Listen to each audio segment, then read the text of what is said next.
Дима родился совершенно здоровым мальчиком, рос послушным, веселым, занимался спортом. Единственный сын, опора и надежда для родителей. Но когда Диме исполнилось 10 лет, в семью пришла беда.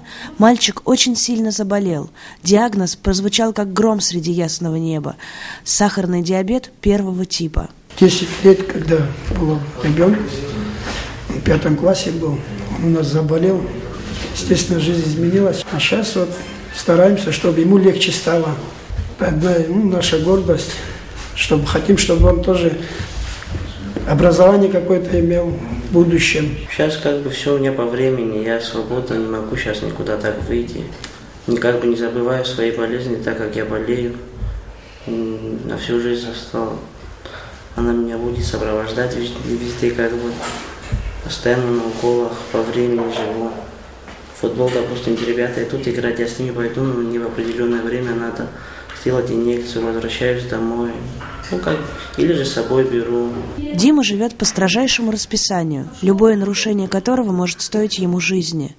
Весь его день расписан по минутам, но места для уныния и обреченности там нет. Многим сложно перебороть свою болезнь, а он как будто его и не существует, уже привык к ней. Есть, конечно, сложности, когда у него полностью падает сахар, то есть ему нельзя волноваться, ему нельзя перенапрягать свой организм, следить за едой, практически на диете полной, не может питаться полноценно, чем он хочет.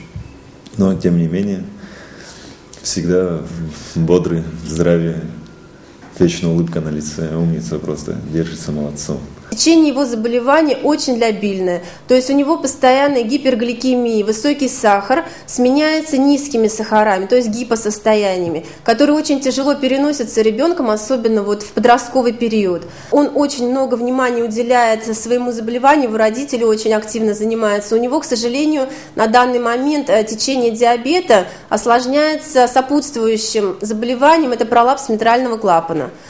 И плюс развиваются, к сожалению, диабетические осложнения. Со стороны глаз у него выставлен диагноз диабетическая ретинопатия, а докуль на оба глаза. То есть изменения уже какие-то начальные есть. Конечно, установка помпы, мы очень сильно надеемся, благодаря нормализации сахара позволит предотвратить дальнейшее прогрессирование. Инсулиновая помпа стоит 200 тысяч рублей. Для родителей Димы это неподъемная сумма.